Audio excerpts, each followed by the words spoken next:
My name is Ava Reynolds. I'm 27, and 3 weeks ago, my boyfriend humiliated me in front of a room full of people. Not in a subtle way, not as a joke. He made sure everyone was watching. And the worst part? I didn't react. I didn't argue. I didn't even defend myself. I just sat there and let it happen. Because what he didn't know was, I had already seen this moment coming, and I was ready for it. In fact, I had been recording everything. So while he thought he was in control that night, he had no idea.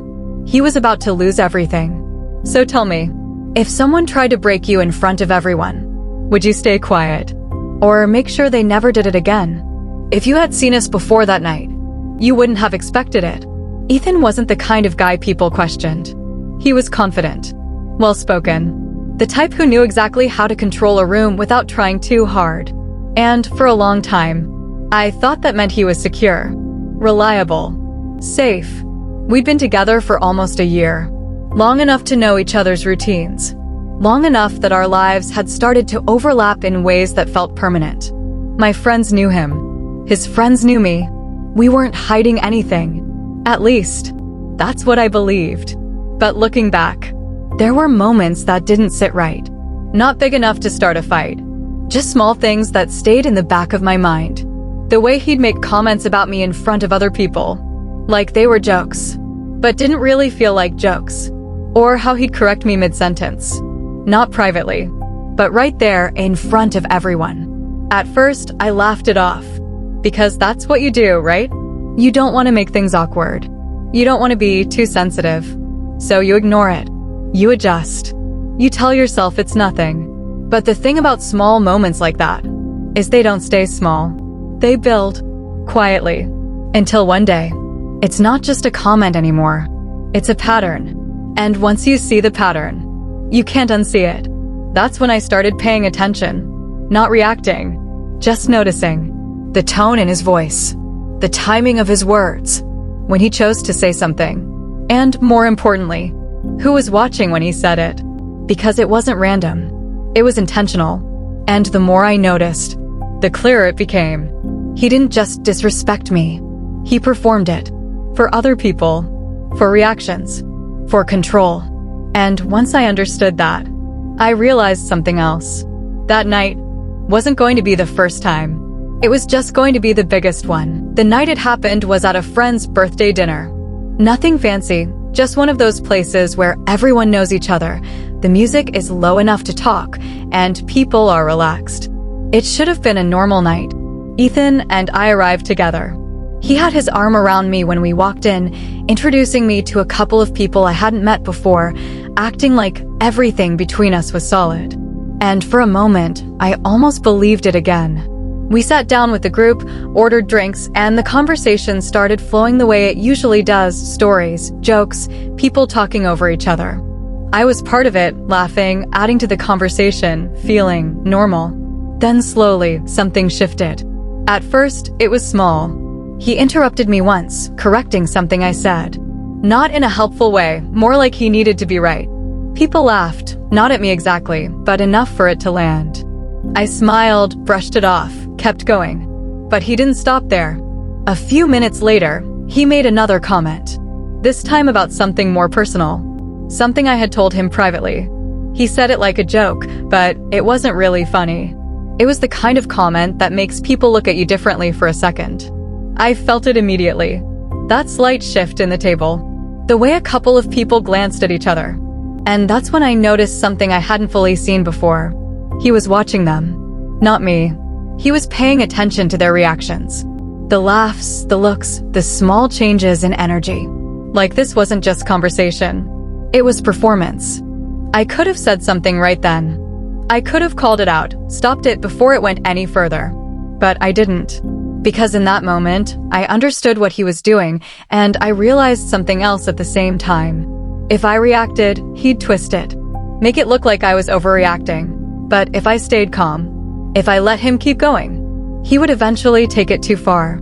And when he did, everyone would see it for what it really was. So I leaned back in my chair, stayed quiet, and let the night play out. Because I wasn't trying to win an argument. I was waiting for the moment. He crossed the line so clearly. He wouldn't be able to walk it back. At some point, the conversation shifted again. But this time, it didn't stay casual. One of his friends brought up relationships, nothing serious, just light conversation at first. People sharing stories, laughing, talking about habits and little things that annoy them. That's when Ethan looked at me and smiled. Not the kind of smile you recognize as warm. The kind that feels like it's leading somewhere. He leaned back in his chair, took a sip of his drink, and said, "You want to know something about Ava?" The table went quiet in that curious way people do when they expect a story. And I already knew. This wasn't going to be harmless. He started listing things. Small things at first. The way I overthink decisions. How I double-check everything. He said it like it was funny, like it was just part of who I am. People laughed lightly. I kept my expression neutral. But then he kept going. And this time, he didn't stop at small things. He brought up something personal. Something I had told him during a difficult time, something I trusted him with.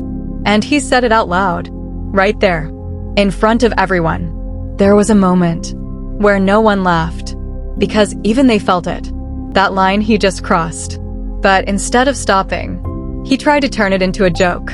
Added another comment. Pushed it further.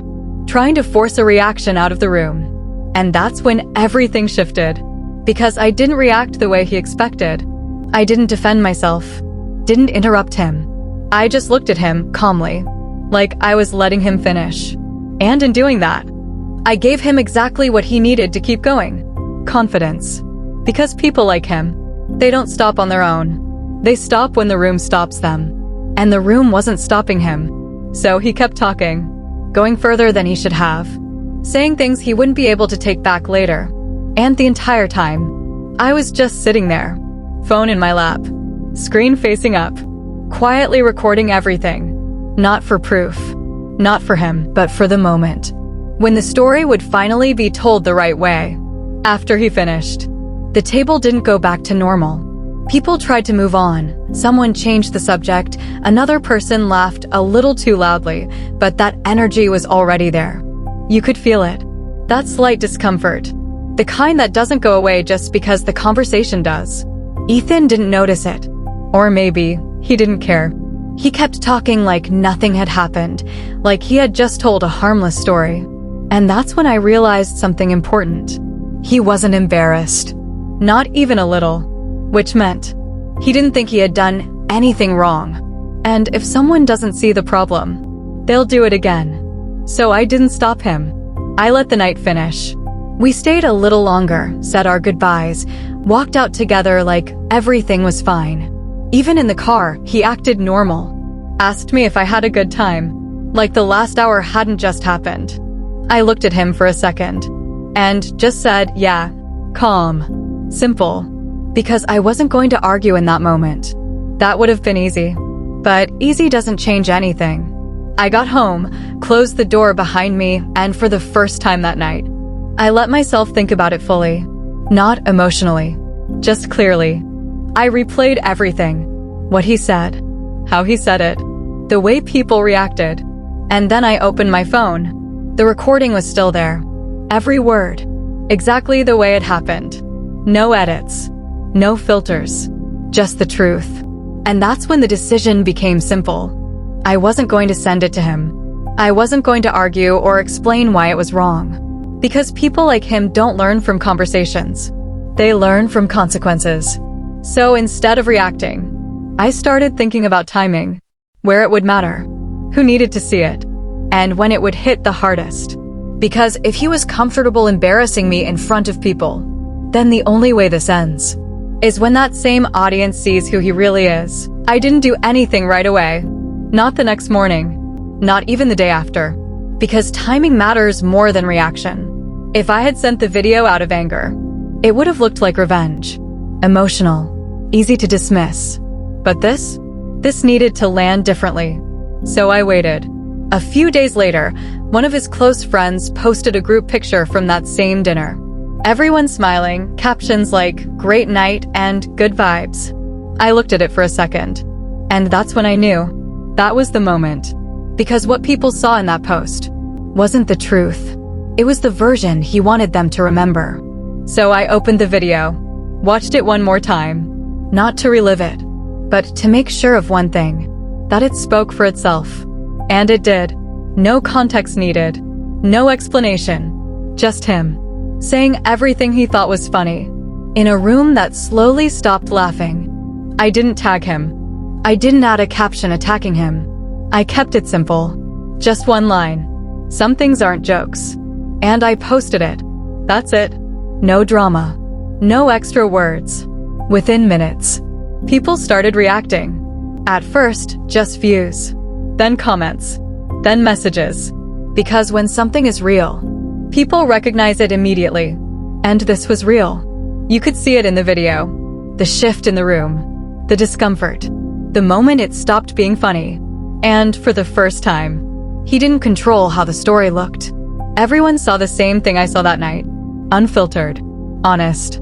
And there was nothing he could do to change it. It didn't take long. Within an hour, my phone started lighting up. Messages from people I hadn't heard from in months. Some asking if I was okay. Some just saying, I saw it. And then, his name popped up. One message. Then another. Then a call. I didn't answer. Not because I was avoiding him, but because I already knew what he was going to say. The messages kept coming. At first, confusion. What is this? Why would you post that? Then quickly, defense. You're taking it out of context. It was just a joke. And finally, the part one was expecting. Take it down. That's when I realized something. He wasn't sorry. Not for what he said. Not for how it looked. He was only worried about how it affected him. His image. His reputation. Because for the first time, he wasn't controlling the narrative. Everyone else was seeing it exactly as it happened. And that's what scared him. I didn't respond. There was nothing to argue about. The video was already out there. People had already seen it. And no explanation was going to change what it showed.